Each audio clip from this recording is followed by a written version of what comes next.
What's the meaning of Catholic?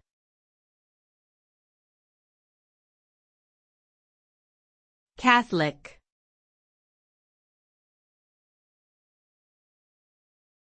Catholic.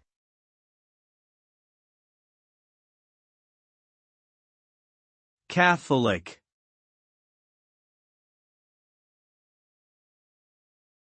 Catholic.